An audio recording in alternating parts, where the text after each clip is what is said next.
छत्रपती संभाजीनगर शहरातील शेंद्रा येथील MIDC edu spark कौशल्य विकास केंद्रातील विद्यार्थ्यांनी टाकाऊ वस्तूंचा पुनर्वापर करून इलेक्ट्रिक रेसिंग कार तयार करून नाविन्यपूर्ण कौशल्याचा उत्कृष्ट नमुना सादर केलाय। प्रकल्पाधारित आणि प्रत्यक्ष शिक्षणाच्या माध्यमातून विद्यार्थ्यांनी ही कार डिझाइन करून तयार केली असून आधुनिक तंत्रज्ञान आणि पर्यावरणपूरक विचारांचा संगम घडवून आणलाय। या उपक्रमामुळे विद्यार्थ्यांना केवळ तांत्रिक ज्ञान नव्हे तर डिझाइन, अभियांत्रिकी, समस्या सोडवण्याची क्षमता आणि टीमवर्कचा प्रत्यक्ष अनुभव मिळालाय। MIDC एडू स्पार्कच्या future skill and EV innovation शोकेसमध्ये या EV रेसिंग कारने विशेष लक्ष वेधले। औद्योगिक गरजांनुसार कौशल्य विकासावर भर देणाऱ्या या केंद्रामुळे विद्यार्थ्यांना रोजगाराच्या नवी संधी उपलब्ध होत असून महाराष्ट्रातील उद्योगांसाठी कुशल मनुष्यबळ तयार करण्याच्या दिशेने हा महत्त्वाचा टप्पा मानला जातोय। आता सध्या तरी याच्यामध्ये टाकाऊ वस्तू काय आहे की मेटल फॅब्रिकेशन आपण पूर्ण टाकाऊ वस्तूमध्ये तयार केलेली आहे आणि बाकीचं जे आहे मेन गोष्ट त्याच्यात मोटर आणि कंट्रोलरच असतं सगळ्यात जे कॉस्टली असलेलं आहे, बस त्या पद्धतीनंच आपण केलेलं आहे। तंत्रज्ञानात काय वैशिष्ट्य सांगाल गाडीचं? टेक्नॉलॉजी म्हणजे याच्यामध्ये आपण काय केलं, BLDC मोटर वापरलेली आहे जे 48 व्होल्ट आणि 1000 वॅटची मोटर आहे।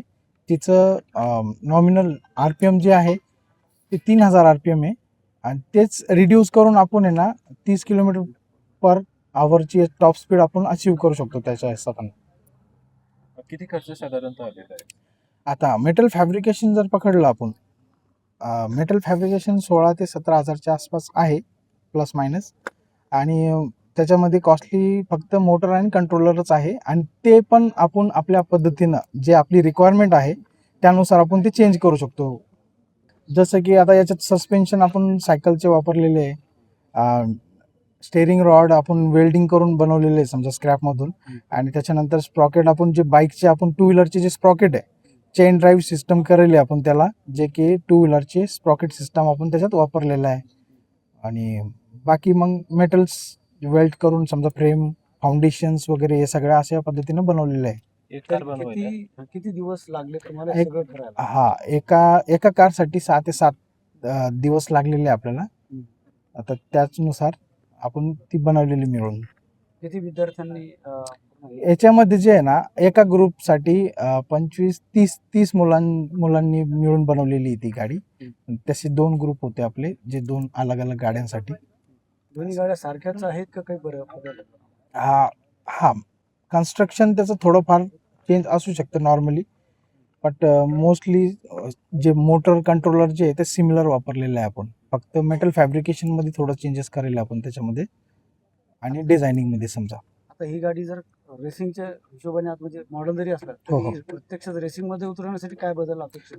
आपल्याला रेसिंगमध्ये जर बदलायचं असेल तर आपल्याला मोटर ही चेंज करावं लागेल, मोटर कंट्रोलर आणि ड्राईव्ह सिस्टम जे ट्रान्समिशन आहे समजा फिक्स गिअर ट्रान्समिशन यूज करून आपल्याला PMSM मोटर वापरावं लागेल त्याच्यामध्ये, जिचं RPM ऑलरेडी खूप जास्त असतं, त्यानुसार आपल्याला रेसिंग कार आपण बनवू शकतो। म्हणजे प्रत्यक्ष रेसिंगमध्ये उतरू शकते, राइट। हम edu spark MIDC skill development centers में काफ़ी स्किल्स सिखाता है बच्चों को, और ये औरंगाबाद स्किल डेवलपमेंट सेंटर ने ऑटोमोबाइल थीम में बनाया। अभी तक EV product design, engine repair, servicing, वो सब चीज़ हमने बच्चों को सिखाया। तो अभी तक छोटा छोटा प्रोजेक्ट्स करके आज पूरा सभी प्रोजेक्ट्स को इकट्ठा करके पूरा प्रोटोटाइप कैसे बनाया रनिंग EV कार, वो हम डिस्प्ले करना चाहता है। और हमारा बच्चे में भी एक ही हफ्ता में पूरा 60 स्टूडेंट्स ने एक ही हफ्ते में सब मिलके उसका फ्रेमिंग वो सब बना के वेल्डिंग और इसका मोटर कौन सा वाला लगने वाला है, बैटरी सब हमारा ट्रेनर्स भी गाइडेंस किया और हम भी उसको गाइडेंस करके एक ही हफ्ते में ख़त्म करके आज डेमॉन्स्ट्रेट किया। ये उसको भी खुशी वाला चीज़ है, बट हम कर पाएंगे।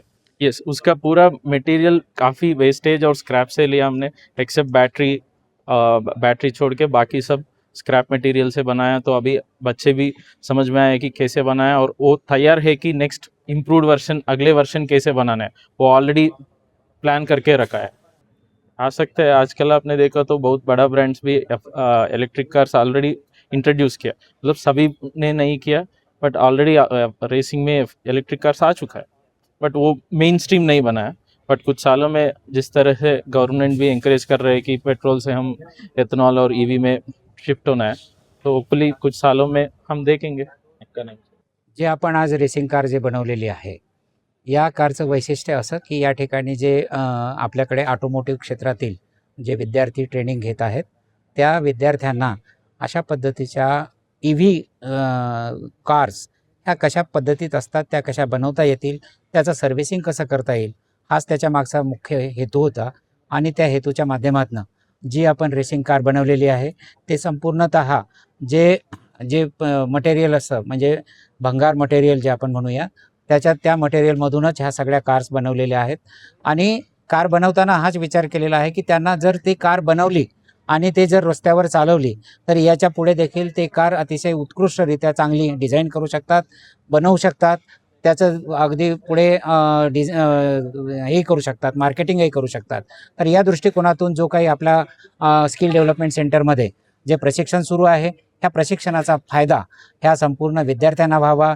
विद्यार्थ्यांबरोबरच या ठिकाणी जे उदयास आलेली इंडस्ट्रीज आहे, ह्या इंडस्ट्रीजला त्याचा फायदा व्हावा.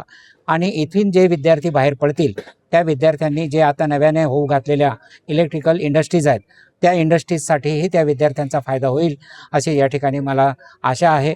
आणि या ठिकाणी हे जे इलेक्ट्रिकल कार तयार करण्यासाठी प्रामुख्यानं आमच्या ह्या संपूर्ण 5ही सेंटरचे जे प्रमुख आहेत, आदरणीय कमलेश सर यांचा मोठा सहभाग या ठिकाणी आम्हाला लाभलेला आहे.